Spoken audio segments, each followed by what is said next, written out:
For years, large section of the British media invested an enormous amount of time, energy, attention into one narrative, that Prince Harry and Meghan will become irrelevant after stepping away from royal duties.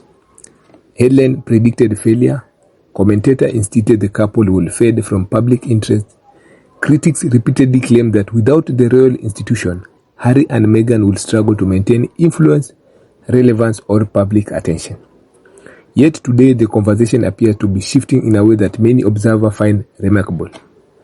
After years of relentless criticism, some voices within the UK media are now openly discussing how much attention, engagement, and global interest disappeared when Harry and Meghan left royal life behind. The very outlet that once celebrated their departure now seems unable to stop talking about them. The contradiction has become impossible to ignore. So what makes this apparent U-turn so striking is that it's come after years of negative coverage directed at the Sussex. Harry and Meghan were criticized for nearly every decision they made, whether they launched charitable initiatives, signed business partnerships, attended public events, or spoke about issues they cared about.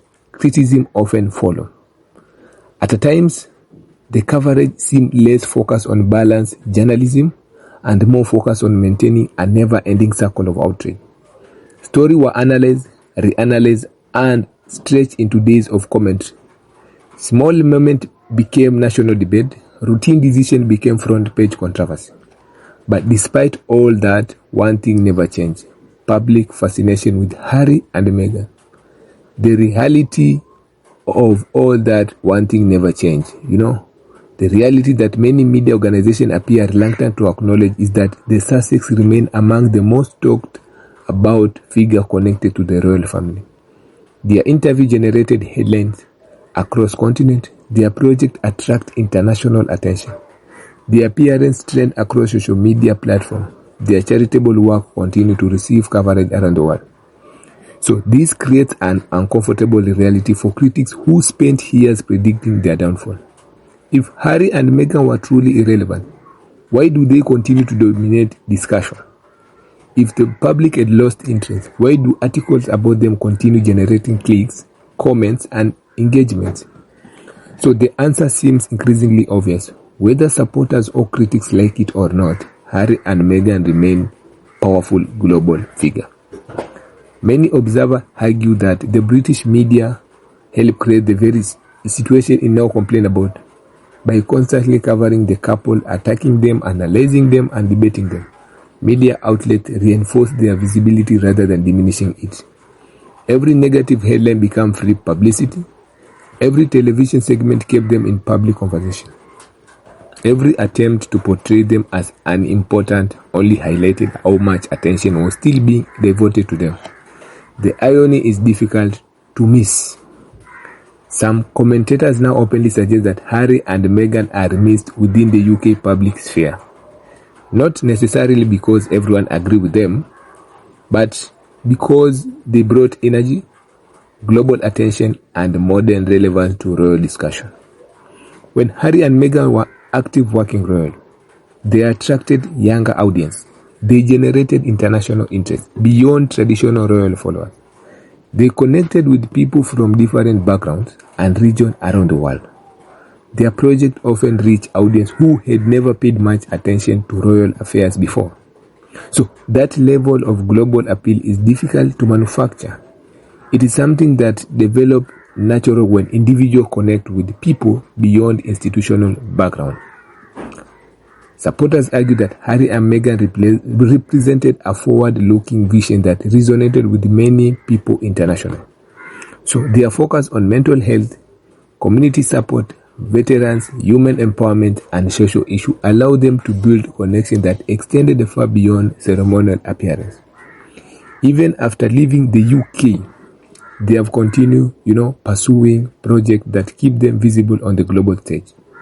Meanwhile, critics of the British media argue that much of the coverage surrounding the couple has often appeared driven by obsession rather than objective reporting. We all know for years stories about Harry and Meghan frequently received disproportionate attention compared to other public figures. Positive developments were often overshadowed by negative interpretation. Innocent moments became source of controversy. Success were minimized while mistakes were amplified.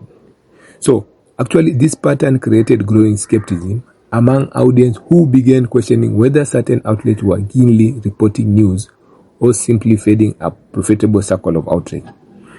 The financial reality cannot be ignored. Harry and Meghan stories attract readers. They generate views, they drive online engagement. In today's media's environment, attention has value. That may explain why some organizations that spent years criticizing the success continue publishing article after article about them. The contradiction has become increasingly visible. On one hand, critics claim Harry and Meghan no longer matter, and on the other hand, they continue dedicating extensive coverage to them week after week, month after month, year after year. So many viewers and readers have noticed this inconsistency. As a result, the growing number of people have begun questioning the credibility of narrative that insist Sussex are failure while simultaneously treating them as major news story. So the discussion surrounding possible return as working role reflect this contradiction perfectly. Some commentators now suggest that Harry and Meghan could bring renewed attention, popularity, and international interest to the institution if they were ever welcomed back into official roles. Whether such return is realistic is a separate question. What matters is what the conversation itself reveals.